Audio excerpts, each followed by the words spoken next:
안녕하세요. 수북의 독서 레시피입니다. 대치동에서 10수년을 독서교육 전문가로 활동하는 유명 강사에게 한 어머니가 찾아옵니다. 초등학교까지는 전교 1, 2등을 놓치지 않았는데 중1부터 시작해서 고1이 된 지금 점점 성적이 떨어지더니 이제는 중간을 유지하는 것조차 힘들어한다고 속상함을 털어놓습니다. 그렇게 공부를 잘하던 아이가 왜 갑자기 달라졌을까요? 문제는 난이도가 높아진 교과서를 감당하지 못해서 생기는 현상입니다. 그러니까 교과서라는 책을 읽고 이해하는 행위를 어려워하는 거죠. 보다 쉽게 말씀드릴게요. 아이는 어릴 때부터 온갖 사교육에 포위되어 있었습니다. 초등학생에게 사교육은 새하얀 도화지에 그림을 그리는 것과 같아요. 조금의 노력으로도 즉시 성적과 능력으로 화답하니 영재 혹은 천재라는 단어를 내뱉으며 부모님은 온갖 욕심과 함께 사교육을 늘리기 시작합니다. 그러나 여기엔 큰 함정이 있습니다. 모든 공부를 강사가 정리해서 뽑아주기에 아이는 이해할 필요가 없다는 것입니다. 가만 생각해보세요. 학원은 학부모의 니즈에 맞춰 움직일 수밖에 없습니다. 아이의 성적이 곧 매출이죠. 스스로 읽고 이해하며 익히도록 기다려줄 시간이 없습니다. 보다 더 쉽게 그저 듣고 외워버릴 수 있는 성적만을 위한 커리큘럼에 집중할 수밖에 없는 거죠.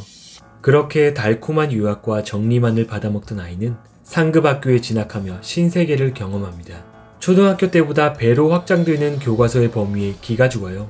아무리 학원에서 강사가 전해주는 꿀을 받아먹어도 배고프고 허기집니다. 왜냐하면 자신이 듣고 암기하는 시간보다 새로운 개념이 등장하는 속도가 더 빠름을 깨달으며 좌절하기 시작합니다. 물론 책을 많이 읽으면 좋다는 얘기를 수도 없이 들었겠죠. 하지만 일주일 내내 학원 가기도 바쁘기에 당장 효과를 볼 수 없는 시험에 나오지 않는 독서는 우선순위에서 밀려날 수밖에 없습니다. 그럼 우리 아이 어떻게 해야 할까요? 공부머리 독서법의 저자 최승필 강사는 이렇게 말합니다. 읽고 이해하는 독서를 통해 언어 능력을 길러주어야 합니다. 혹자는 이를 듣고 즉시 반문하죠. 누가 그걸 모릅니까? 너무 흔하고 당연한 말이잖아요. 그럼 한 가지만 여쭤보겠습니다. 혹시 독서를 통해 읽고 이해하며 잘하셨나요? 아니면 자녀를 그렇게 키우고 계신가요? 모든 학습의 기초는 읽고 이해하는 언어 능력입니다. 한 예로 자라나면서 같은 나이지만 고급 어휘를 사용하는 아이들을 볼 수 있는데요. 과연 그걸 학원에서 배웠을까요? 성장 과정에서 부모가 내뱉는 어휘도 한몫했겠지만 태반은 독서의 효과임에 분명합니다. 결국 초등학교 때 몇 점을 받느냐는 수십 년을 살아갈 앞날에 큰 영향을 주지 못해요. 아이가 또래 연령 대비 어느 정도의 언어 능력을 갖추었느냐가 무엇보다 중요합니다. 그럼 지금부터 읽고 이해하는 독서로 향한 순탄한 출발 3가지를 소개할게요. 아이 교육이 주 목적이지만 어른도 해당되겠죠? 첫째, 독서의 출발은 지식이 아니라 재미여야 합니다. 동화나 소설이 이에 해당되는데요. 수험생들이 가장 많이 틀리는 부분은 어려운 설명문이나 철학 논술문이 아닙니다. 모두 학창시절 경험해봐서 아시다시피 지문은 쉽지만 문제가 어려운 현대소설 같은 것들이죠.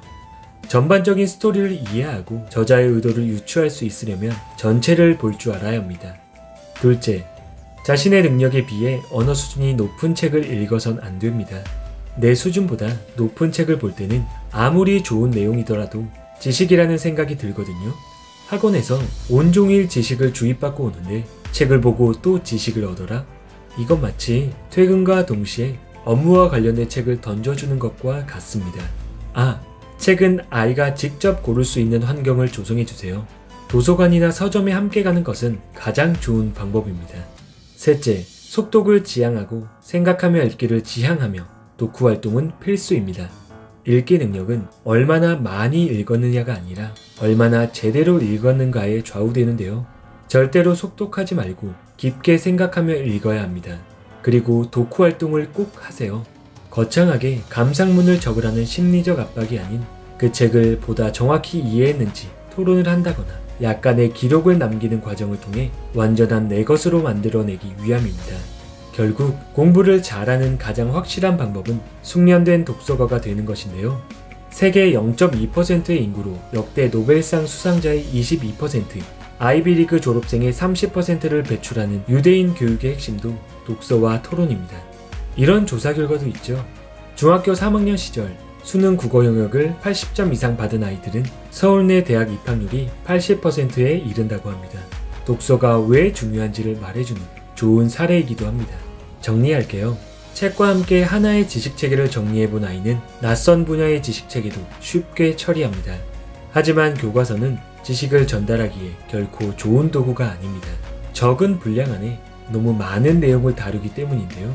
대부분은 그저 정보와 결과만 있을 뿐 과정과 원인이 부실합니다. 결과만 알려주고 기억하라 명령하는 주입식 교육의 현실에서 아이를 태우고 어떤 방향으로 노를 저어가야 할지 고민될 때 나침반이 되어줄 수 있는 이 책, 공부머리 독서법과 함께 해보는 건 어떨까요? 저는 언제나 이 자리에서 즐김의 독서와 함께 여러분의 발전을 응원하겠습니다. 고맙습니다.